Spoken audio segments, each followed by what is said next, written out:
My name is Anna. I am 32 years old. My life was normal. I had a job, a home, and a husband I loved. We were together for 8 years. I thought we were happy, but I was wrong. One evening, I was making dinner. I waited for my husband, Daniel, to come home. He was late. He was always late these days. I felt something was wrong, but I didn't want to believe it.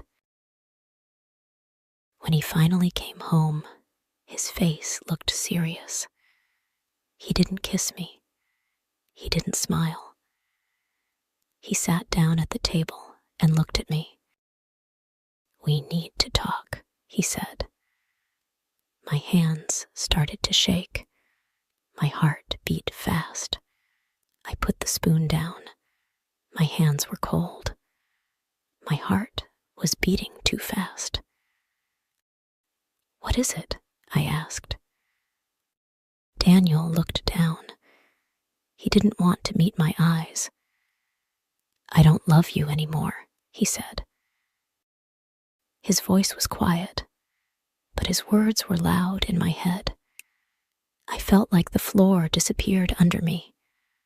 My chest hurt. My throat was dry. "What?" I whispered. "I'm sorry, Anna," he said. "I didn't want to hurt you." I stared at him. My husband, the man I loved, the man I trusted, and now he was breaking my heart. I wanted to ask, why? What did I do? How can you stop loving me? But no words came out. "I met someone else," he continued. "It wasn't planned. It just happened." Tears filled my eyes. My hands turned into fists. It just happened. No, love doesn't just happen. Betrayal doesn't just happen. I stood up. I couldn't sit there anymore. "So, what now?" I asked. My voice was shaking. Daniel sighed. "I'm leaving." And just like that, my world fell apart. Daniel packed his bags. I sat on the couch, watching him. My face was wet with tears, but I didn't wipe them. He took his clothes, his books, his watch. I wanted to scream. I wanted to throw his things out of the window. I wanted to beg him to stay. But I did nothing. He stood by the door. "I'm really sorry," he said again. I didn't answer. He sighed. Then he opened the door and left. I sat there, frozen. I heard his car drive away. I heard the silence in the house. Then I broke. I cried. I cried so hard that my whole body hurt. I hugged my knees and rocked back and forth. My heart felt too heavy. My chest felt too tight. I cried until my head hurt, until my throat burned, until I had no more tears left. And then I sat in the dark, alone. The next morning, I woke up and forgot for a second. I reached for Daniel's side of the bed. It was empty. And then I remembered. Pain hit me again, like a knife in my chest. I got up. I walked around the house. His things were gone. His smell was gone. But his ghost was everywhere. His empty chair at the table. His coffee mug in the sink. His slippers near the door. Everywhere I looked, I saw him. But he wasn't there. I went to the bathroom and looked in the mirror. My face was pale. My eyes were red. I didn't look like myself. I touched my ring. I couldn't take it off. Not yet. I was alone. The days after that were the hardest. I stopped eating. Food had no taste. I stopped sleeping. Every time I closed my eyes, I saw him. At work, I pretended to be fine. I smiled at my coworkers. I answered emails. But inside, I was broken. People told me, "You will be okay." But I didn't believe them. Nights were the worst.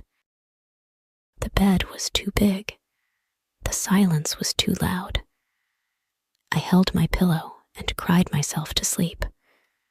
Sometimes I picked up my phone and wanted to text him, but I didn't, because I knew he was with her now. One day, I went to the store. I walked past a coffee shop, and then I saw him, Daniel. He was sitting at a table with a woman. She was young, beautiful. She laughed at something he said. He looked happy. My stomach dropped. My hands felt cold. I wanted to run. I wanted to scream. But I just stood there, watching.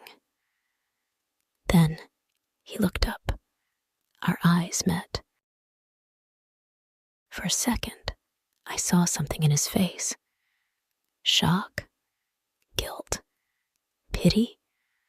I didn't wait to find out. I turned around and walked away. Tears burned in my eyes, but I didn't cry. Not this time. I walked fast. Then I ran. I ran until my legs hurt, until my heart felt like it would explode.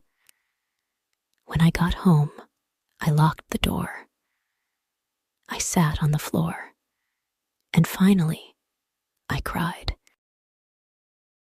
But this time, the tears felt different, because I knew Daniel was gone, and I had to move on.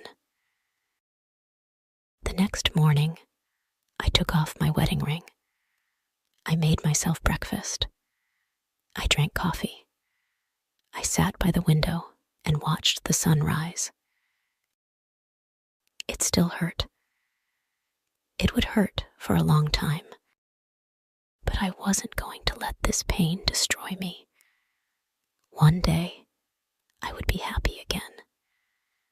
One day, I would wake up and not think of him first. One day, I would love again. But today, I would survive. Thank you for listening to this story. Life is full of difficult moments, but every ending is also a new beginning. No matter how hard the pain is, time will heal and new happiness will come. If you enjoyed this story, please like, share, and subscribe for more emotional stories. Your support means so much. See you in the next story.